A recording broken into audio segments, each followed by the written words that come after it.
This segment of DelmarvaLife is brought to you by Rommel's Ace Hardware.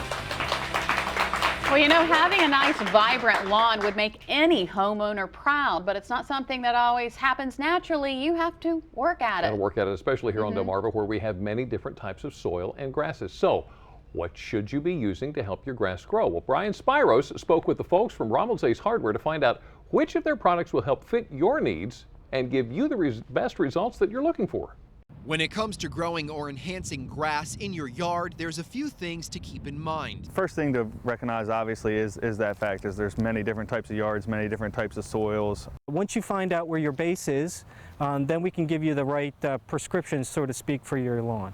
Sean Bounds is the general manager of Rommel's Ace Hardware in Cambridge. John Combs, the area sales manager for the Scott's Miracle-Gro Company. Both Sean and John say to help your lawn, you first should know the pH balance of your soil. And beware, certain vegetation has a direct impact. In particular, these white pines, they love acid. So what happens is when the needles fall, they throw that acidity back into the soil at probably 10 times the rate that your lawn actually likes.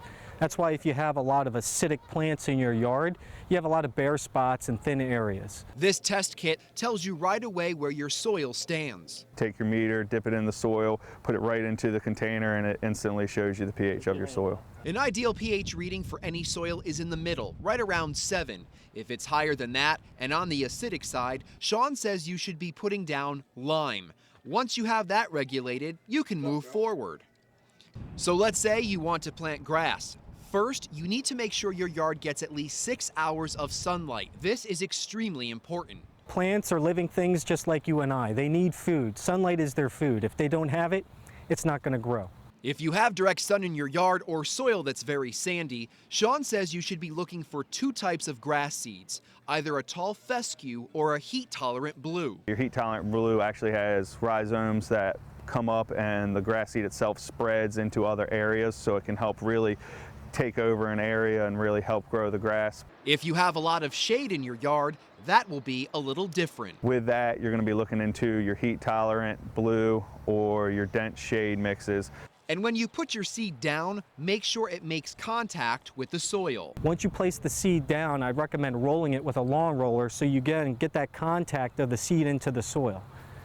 If it doesn't have contact with the soil, it's not going to germinate. Now let's talk fertilizer. The best fertilizer to put down is going to be, if you're planting, you're always going to want to go with like a step 1 for seeding. Any other fertilizer, you cannot seed at the same time. You'd have to wait up to 8 weeks. If you already got an established lawn and you're looking to just fertilize, you can go with like a super turf builder. They have super turf builders with crabgrass preventers, with weed control, which is going to do like your dandelions and a lot of your grassy type weeds. And then there's also just straight super turf builder, just to promote the root growth and promote the green and feed your lawn.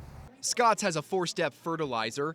Each one is put down every 6 to 8 weeks and gives your grass the nutrients it needs based on the time of year.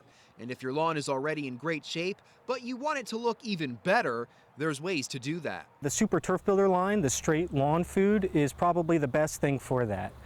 It's got the most amount of nitrogen, which a healthy lawn needs to thrive, than any other product that we sell out there. And John says having a nice thick lawn with a strong root system is important. It helps keep out the weeds. But if they pop up, there are ways to get rid of them. It's actually very crucial.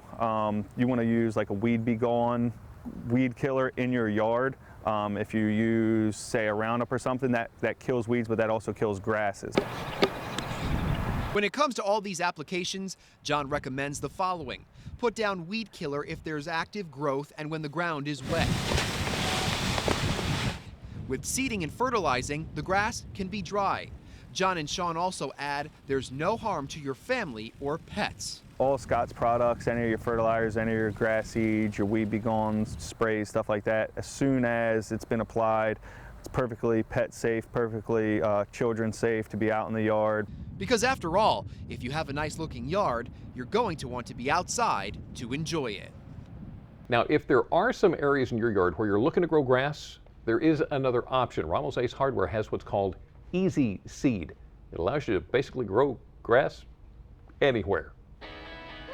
Well, up next on Delmarva Life, Jimmy and I are teaming up in the kitchen to come out with a win. Yes! Time for the Recipe Challenge rematch with Whiskey and Randy from Froggy 99.9. But first, we've been telling you we're giving away $5,000 over the next several weeks. That's $250 a day for the next 20 weekdays, and it's easy. All you have to do is watch Delmarva Life at 4. We'll ask you a question about the previous day's show. Be the 16th caller with the correct answer. You'll have 3 minutes to call us at 443-880-9116. This is going to be fun. Here's your first question.